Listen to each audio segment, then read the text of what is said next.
Yeah, okay. So I would like to come back to an approach using meta-analysis that has been briefly mentioned by Peter Fox and Tal as well. But now I would like to go more into the detail, but still at an educational level. So this is co-activation mapping, and I will, in the second part, explain how we can use this approach for parcellating the brain. You have to target. Yeah, okay. So up to now, we have talked a lot about topic-based meta-analysis. What I mean by topic-based meta-analysis is when we are interested in a particular behavioral construct, such as a behavioral process or a behavioral function, and we want to know what are the brain regions consistently activated in relationship to this behavioral construct. But we can also use a meta-analytic approach to get information about a particular location in the brain, so a particular brain region. That is what I would call location-based meta-analysis. So basically, it's when we are interested in a particular region of the brain and we want to know what are the other brain regions consistently working with this specific brain region. So here we won't focus on a specific behavioral condition, but we would look across very different behavioral conditions from several studies to identify what are the brain region usually or consistently co-activate with this specific region. So let's say, for example, we are interested in left hem1. We can derive a functional network consistently co-activate with this region. So I don't know how much you are familiar with connectivity, because I just talked about functional network. So actually we can use meta-analysis to derive functional connectivity. So usually when with neuroimaging scanner, we can have two types of connectivity, either structural connectivity, which, I mean, you may know that it's based on diffusion sequences, and basically we estimate the direction of fiber by using, for example, probabilistic diffusion tractography. This is also called anatomical connectivity. But we could also have information about functional connectivity that I would define as the temporal coincidence of spatially distant neurophysiological events. And we can do that, I mean, with resting state functional connectivity. So this is the most straightforward approach and probably the most popular one because it's quite straightforward. Basically, we put a group of subjects in a scanner, in an fMRI scanner, and we record their brain signal when they are lying at rest in the scanner, and then we perform correlation across signal fluctuation with this idea that two regions showing similar signal fluctuation should be functionally connected or functionally coupled. But we could also look at functional connectivity during task, so in task-based fMRI and task-based PET. We can do that for a very specific studies by using approach such as PPI, but then we would have the functional connectivity for this specific task, this specific experiment. If we want to have functional connectivity of a given brain region for which is independent of a particular task, we can use a meta-analytic approach. And this is what we call meta-analytic connectivity modeling. So as I say, it can be used to measure functional connectivity in a location-based meta-analysis, and it's abbreviated as MACM. How does it work? First, as I said, what we need is a collection of fMRI studies, task-based fMRI and PET studies. More concretely, we need information about where are located in the brain the peak of activation. As Angela and Tal mentioned previously, there are some databases available in which we have this information, such as BrainMap database, in which we have more than 3,000 papers, more than 15,000 experiments, and importantly, more than 120,000 locations. So I mean by location, peaks of activation. So how gonna we proceed? First, we have to identify all the experiments, so the contrast, reporting activation in the region we are interested in. So the region we are interested in, we're going to call this region a seed region. We can set some specific or general inclusion-exclusion criteria. In general, we would focus on studies in healthy adults. Then we have to extract all the coordinates, so the information about the peak of activation reported in all the selected experiments. And then we can perform a meta-analysis across all the selected experiments.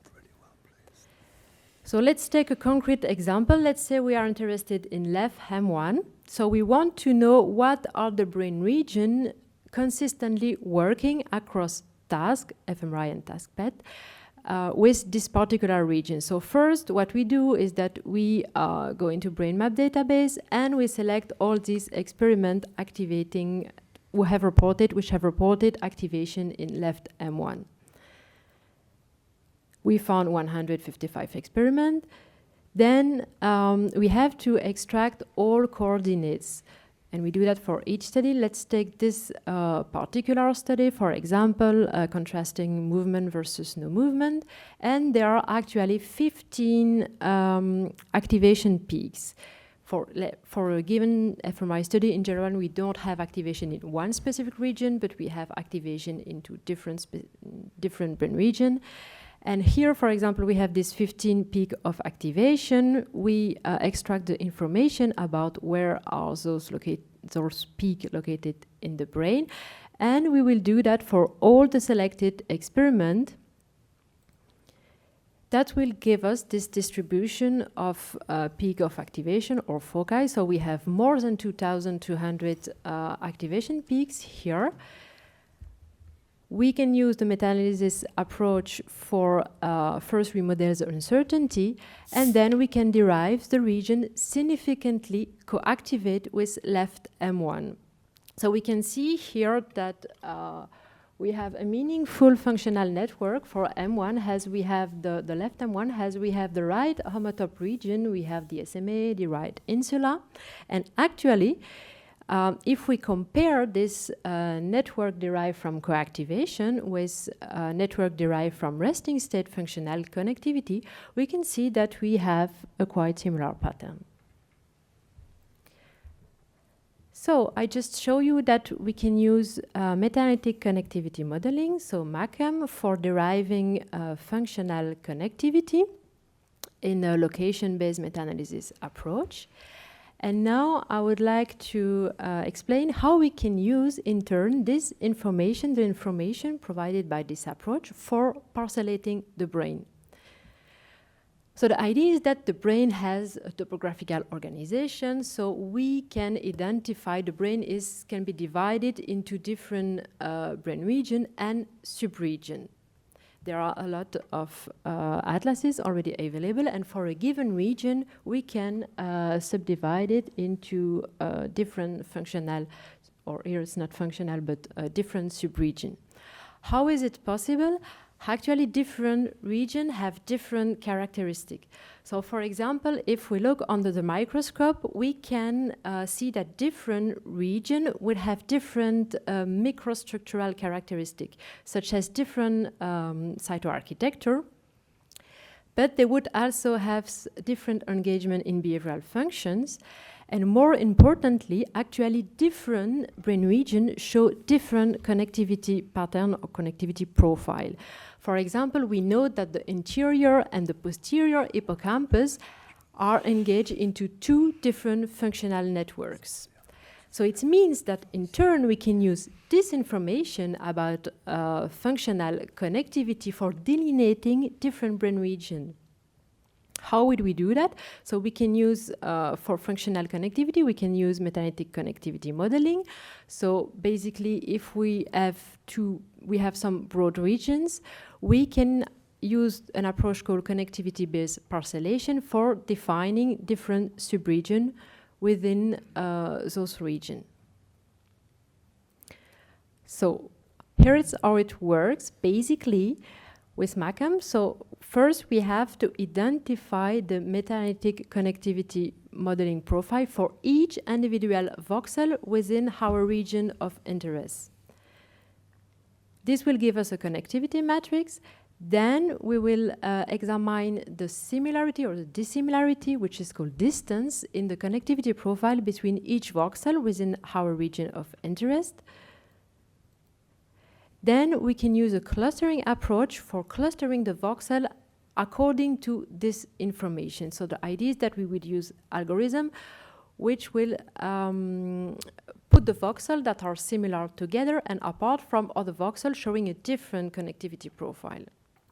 Let's take a concrete example. Let's say we are interested into the dorsal premotor cortex, which is a big, broad functional region, and we suspect that there are actually functional subregion within this broad region. So first, we're gonna perform a MACM analysis for each individual voxel within this region. So we're gonna extract all the experiment activating for a given voxel. We're gonna extract all the experiment activating that voxel and compute its coactivation profile. So here, for example, you can see that if we take this rostral voxel and this caudal voxel, they have slightly different association of peak of activation across the brain. Then we model the uncertainty with the meta-analysis approach. But here, of note, we do not apply any statistical threshold because we want to keep the whole connectivity profile across the brain of our voxel of interest. This will give us a connectivity matrix. So the idea is that for each voxel within our region of interest, we have its connectivity profile with its connectivity for each other voxel in the brain. So for example, here we have the connectivity between the voxel X in the rear eye and the voxel Y in the brain. This is, so it gives us the connectivity fingerprint of each voxel within our rear eye, and then we can look at how similar or dissimilar the voxels are in their connectivity fingerprint. So we're gonna look at the distance actually in the connectivity fingerprint. So the distance is just basically the dissimilarity. And then we can use a clustering approach for defining group of voxels having the same or similar connectivity profile and different from other voxels showing then a different connectivity profile. And by doing so, for example, we are able to define 5 functional subregions within the dorsal premotor cortex. So what does it mean? It means that these functional subregions should have different connectivity profile, actually. If we look at their connectivity profile with meta-analytic connectivity modeling, we can see that at first sight, of course, they look similar because they're all part of the same functional broad region, but there are also some differences in the connectivity profile of these 5 functional subregions. And we can actually use MACM for deriving what is specific to each subregion. How? By comparing, let's say, for example, for the caudal subregion here in green, we can compare its connectivity profile with the connectivity profile of all other subregions identified. And what we have is what is specific to the caudal one. So, for example, here we can see that the caudal one is more associated with a sensory motor network than the other subregion. The rostral subregion is more activated with what I would call a higher cognitive function network, and we can do that for each individual functional subregion within our broad region of interest. We actually have done that for a wide range of regions in the brain, such as the right dorsal premotor cortex, the left dorsal premotor cortex, and by the way, our approach was able to show that there is an asymmetry in the functional organization of the dorsal premotor cortex. We have also done that for the dorsolateral prefrontal cortex, area 44, the subiculum. So we have delineated the different functional subregions within those regions, And we have performed the coactivation profile of each functional subregion. And all those findings are available in our repository for meta-analytic findings, so in full open access under this link.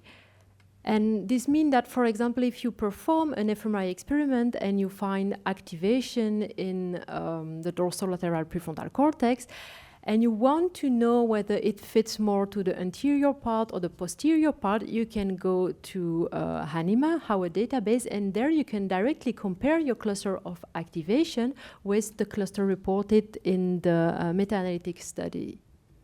You can also download directly the VOI, so you would have the VOI in MNI space in such a way that you can even use those VOI for performing other analyses. So to summarize, we have seen that topic-based meta-analysis can provide information about brain region consistently activated to a specific psychological construct. But we can also use location-based meta-analysis to identify brain region consistently co-activate, so consistently working across a wide range of tasks with a specific region in the brain. This is called meta-analytic connectivity modeling, and this can be used as a robust and reliable approach for functional connectivity.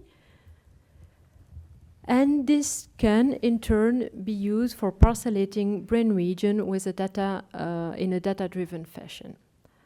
Then I thank you for your attention, and if you have any question, do not hesitate, and thank you to my group.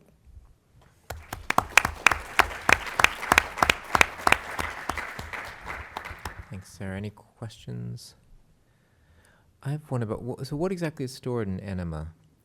Every meta-analytic findings, mainly from our group, but all groups are welcome to upload their... Are they the thresholded maps, or is it just the unthresholded effects? They are both, actually. They are both. We try to promote unthresholded map, but you can also upload a thresholded map. But in general, we try to promote unthresholded. Do people upload the coordinate data that went into the meta-analyses as well, or is it just the output of the meta-analysis? Well, up to now, we have mainly unthreshold map from our group, I think, and I haven't been through it recently. It's mainly the output. I mean, it's okay. getting more and more used. It's actually also mirrored at Neurovolt, but it's basically just the image data, not all the background data. And well, we've discussed it a bit with various people, and it seems that, well, it's the usual issues with open sharing. People want to reuse it. People are worried about too much scrutiny on individual inclusion-exclusion criteria and so on. So at the moment, it's mainly the output maps. Okay, that's too bad because there's a tremendous amount of work that goes into each meta-analysis. It'd be great if it could be shared. Other questions? Yeah.